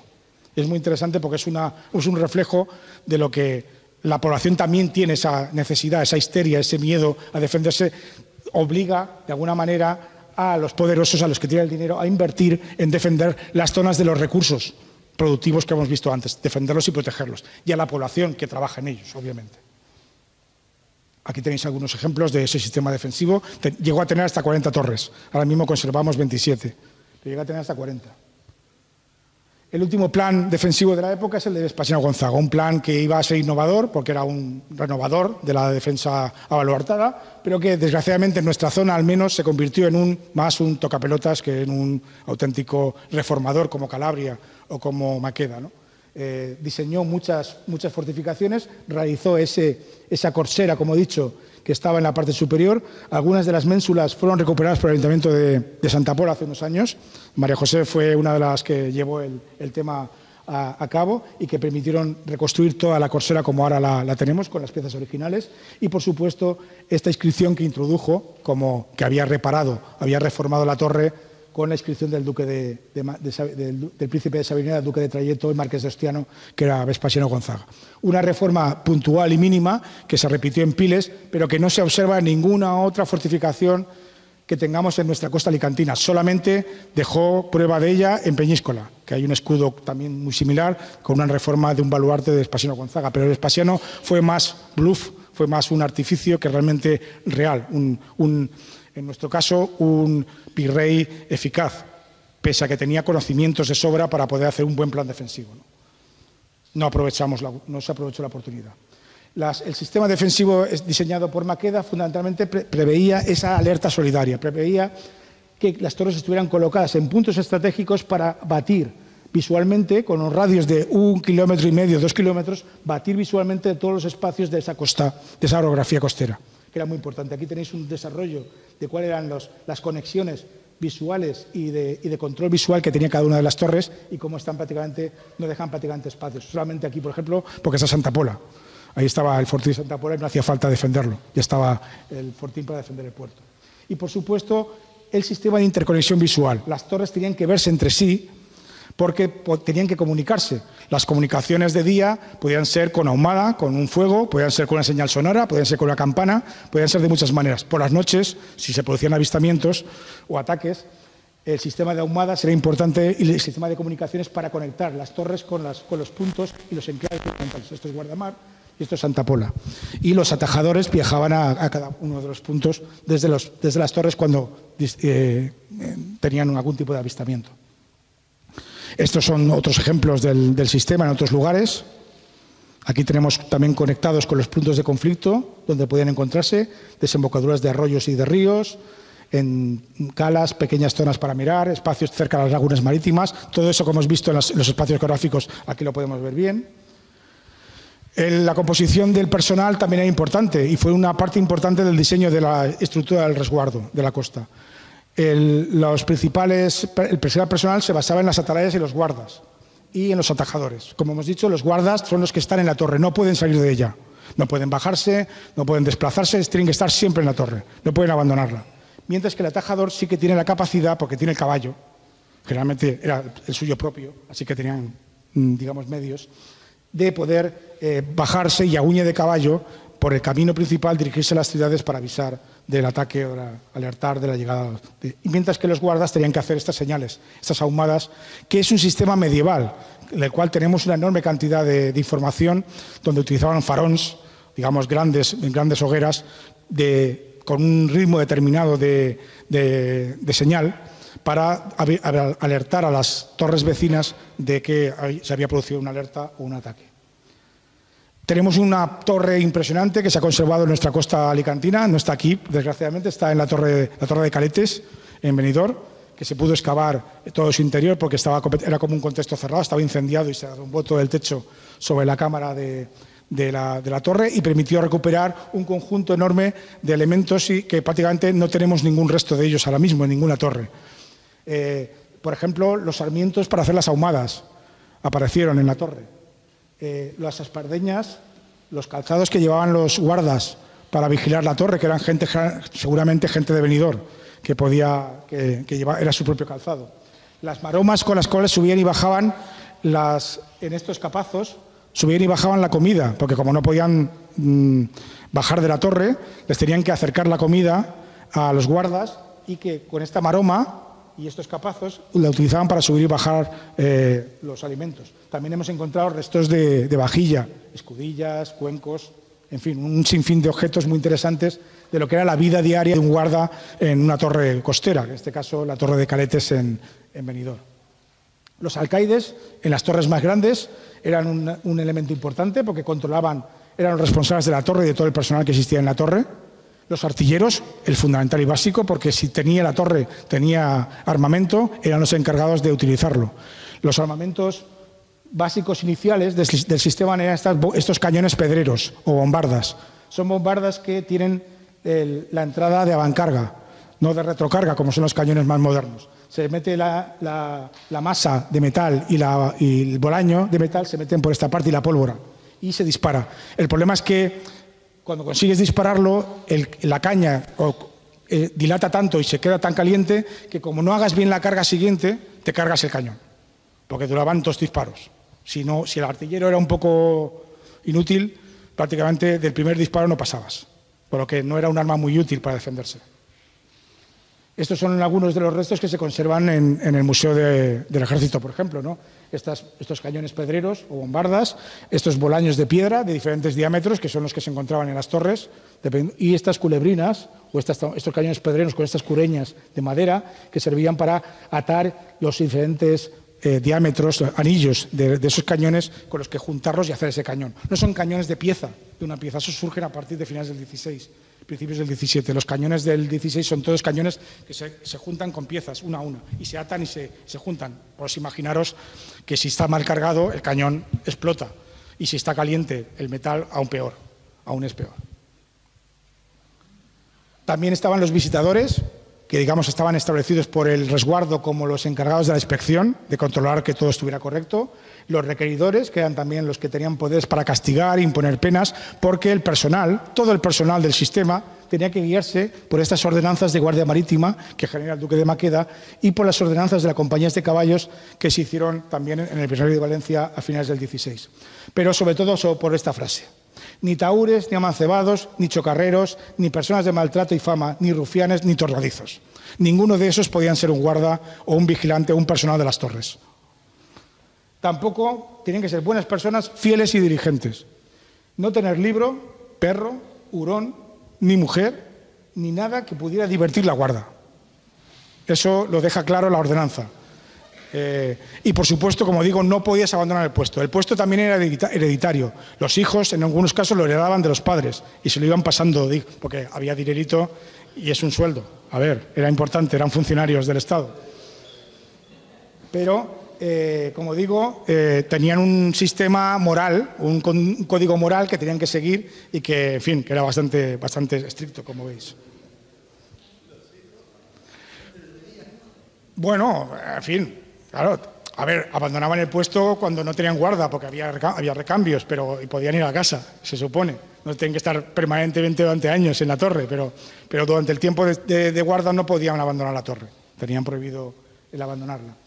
También eran importantes las cofradías, las de pescadores, porque tenían barcos con los que poder, atacar a las naves berberiscas. Así pasa en Calpe, en la Vila Lloyosa y en Santa Pola, pasa en muchas ocasiones, que los barcos salen a atacar las naves berberiscas para impedir, y que eran elementos también de ofensivos importantes y defensivos importantes para las ciudades. La milicia efectiva, que se crea con las ordenanzas, que es un cuerpo de ejército estable, que está fundamentalmente en las principales cabeceras, en Santa Pola, en el castillo de Santa Bárbara de Alicante, había otra, en la Vila Lloyosa, creo que, no me acuerdo si en Javea o en Denia, también había otro cuerpo, otra milicia efectiva. Y, por supuesto, la Compañía de Caballos de la Costa, o sea, un sistema para generar un cuerpo de caballería que dotara a los atajadores de caballos y también un cuerpo de jinetes que se pudiera mover, un cuerpo de ejército que se pudiera mover por todo el territorio valenciano para poder atender aquellos ataques donde se producían. Eran importantes. Y que se guiaban efectivamente por los mismos criterios. Esos eran para todos iguales. Por último, muy brevemente, aquí tenéis ese patrimonio. Todo esto está resumido en este patrimonio enorme de puntos defensivos, de hitos constructivos de ese sistema de defensa mediterránea. Como veis, abarca todos estos 14.000 kilómetros de costa que tiene la zona mediterránea norte, fundamentalmente. Así, aquí está distribuido por países y por espacios, ¿no? España, evidentemente, tiene una enorme cantidad de conjunto de estas 1.200 fortificaciones. España, Francia e Italia se llevan la palma en cuanto al mayor número, pero evidentemente comparten las mismas defensas, los mismos sistemas, las mismas soluciones se comparten y no estaban coordinadas, no estaban conectadas, no habían hablado entre ellos, no había reuniones, a nivel mediterráneo de cómo vamos a defender la costa, no había nada de todo eso. Son reinos o espacios diferentes que adoptan las soluciones de la época en diferentes lugares. Eso es lo increíble del sistema, que es común para todos, pero que no está establecido y planificado de esa manera. Y da un resultado gigantesco y alucinante, unitario, de una punta del Mediterráneo a la otra. Realmente increíble. Eso nos ha permitido plantear que fuera un patrimonio común que podía tener la opción de convertirse en patrimonio de la humanidad. Todo el sistema baluartado defensivo. Evidentemente, las 1.200 fortificaciones no es posible, pero una lista de aquellas principales, que pueden ser 200, 300 fortificaciones, sí que era viable. Fue una propuesta que hicimos en el Ayuntamiento de Alicante hace unos años, la arquitecta Marina Peral y yo, y que, por desgracia, no acabó surgiendo, ¿no? Y que generó esa ventana de oportunidad porque ya no se pueden declarar, la UNESCO no acepta declaraciones unitarias de patrimonio mundial. Es decir, el Castillo de Santa Pola no se puede declarar patrimonio mundial por sí solo. La UNESCO acepta que cierto tipo de patrimonio que pueda tener interesante está vinculado o asociado a un patrimonio mayor que está compartido por muchos países, ¿no? Es decir, no solamente declarar un lugar como único y excepcional, sino todo un patrimonio, en este caso todas estas fortificaciones costeras, es un patrimonio único que debemos de proteger y conservar, porque realmente es un ejemplo excepcional de patrimonio que tenemos y que nos conecta a todo el Mediterráneo, a todos nosotros. Eso genera una apertura de oportunidad porque solamente hay un 4% de declaraciones transfronterizas en la UNESCO. Eso permitió establecer este cuadro que presentamos, donde en los últimos años han crecido de manera exponencial las aprobaciones de patrimonios transfronterizos frente a las de otro tipo de patrimonio. Perdón. Y eso permite, por ejemplo, el proyecto de la frontera del Imperio Romano en el Danubio, que es un proyecto excepcional, que es toda la costa, todo el limes defensivo romano, que va desde Britania hasta Austria, hasta casi Hungría, pues lo han convertido en patrimonio, porque han unido Hungría, Alemania, Austria, Alemania, Bélgica, Holanda, Francia y Reino Unido, se han unido en una convocatoria común y la UNESCO se lo ha reconocido. Por ejemplo, por ejemplo, las grandes ciudades balneario de Europa, por ejemplo, también consiguió la declaración en 2021. Ese tipo de propuestas van creciendo. Y ahí hay una ventana de oportunidad, por ejemplo, para Santa Pola. Porque ahora mismo el Ayuntamiento de Tarragona de Tortosa ha iniciado un proceso con el de Cartagena de declaración de este tipo. Justamente esta propuesta que hemos hecho nosotros la han recogido en el Ayuntamiento de Tortosa y de Cartagena y la están echando para adelante. Y a lo mejor es interesante el Ayuntamiento de Santa Pola que intente sumarse a esta propuesta porque tiene opciones de ganar, tiene opciones de conseguir la declaración de patrimonio mundial y eso supondría poder poner aquí el emblema de la UNESCO en el Castillo de Santa Pola, lo que reforzaría muchísimo las posibilidades de protección y de visibilidad del propio castillo. Y bueno, por lo demás, pues muchísimas gracias por escucharme.